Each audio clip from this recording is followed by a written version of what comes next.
తెలంగాణ ప్రజల ముఖాలల్లో చిరునవ్వులు చిందాలంటే రాష్ట్రంలో ఉన్న షెయి సర్కారు కారు పార్టీ రెండు పోయి డబుల్ ఇంజన్ సర్కారు వస్తేనే జనం బతుకులు ఎక్కదీపములే వెలిగిపోతాయట. ఒదికు రాష్ట్రంలో పువ్వుకు పురుగు పట్టినట్ట ఈ కాండంకాడికి వెళ్ళి ఎండిపోతుంటే ఇప్పుడు ఎలుగులు వస్తాయని ఎవరన్నారంటారా? మీరే చూడురి. అయ్యా కిషనాలు సార్, ఇక మీ డబ్బా మీరు కొట్టుకోండి. తెలంగాణ ప్రజల జీవితాలలో వెలుగు రావాలి అంటే నరేంద్ర మోడీ గారి నాయకత్వంలో తెలంగాణలో కూడా డబుల్ ఇంజన్ సర్కార్ వస్తేనే ఈ కష్టాల నుంచి బయటపడతాం. ఈయనరా దేశం కోసం ధర్మం కోసం దేవులాడుతున్నామని చెప్పుకునే కమలం పువ్వు పెద్ద ముత్తైదు ఊకం కేంద్ర మంత్రి కిషన్ రెడ్డి సార్ ఏమంటున్నాడో ఇంకా మస్తుగానే అన్నాడు. మొత్తం ముచ్చటి నుండి ఆదిలాబాద్ నుంచే ఈ అవినీతి పార్టీలకు పాతరేయాలి.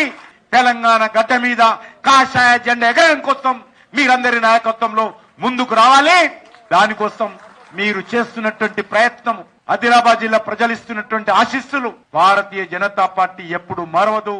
అయ్యా కేంద్ర మంత్రి గారు, ఓ దిక్కు మీ పువ్వు పార్టీ పురాగా రాష్ట్రంలో కనిపించకుండా పోతుంది. పదవుల కోసం సీట్ల కోసం సూసుడు సురువు చేసింది ఎవరికి వారు యమునా తీరు అన్నట్టు, ఎవ్వల తోవ వాళ్ళదే అన్నట్టు క్రమశిక్షణకు మారుపేరని చెప్పుకునే మీ బీజేపీ పార్టీలో ఉన్నోళ్లే మీకు వడక మీరు కొట్లాటలు పెట్టుకొని గడ్డ్యాం గాలినా సరే పాలుని దుడ్డమేయదు అన్నట్టు మీకు వడక మీ పువ్వు రిక్కలను మీకు మీరే పుట్ట ఇచ్చగొట్టుకుంటుంటే డబుల్ ఇంజన్ సర్కారు వస్తుందని అవడితిరి. రాష్ట్రంలో ఎన్నికలు వచ్చినప్పుడు మాత్రమే మీ బీజేపీ లీడర్లు అంతా ఓట్ల కోసం బతిలాడే పని చేస్తారు తప్పితే గెలిచినాక ఎవ్వరు కూడా పబ్లిక్ బాధలు పట్టించుకునే పని అయితే చేయరట. ఎంపీలుగా ఇమానందిని ప్రమాణం చేసి ఇన్ని దినాలు అవుతున్నా తెలివితోని తెలంగాణకు తెచ్చింది ఏమున్నది, పబ్లిక్ను ఆదుకున్నది ఏమున్నదని ఓ దిక్కు కామన్ పబ్లిక్ కూడా కమలం పువ్వును చూసి కోపానికి వస్తుండ్రు సారు.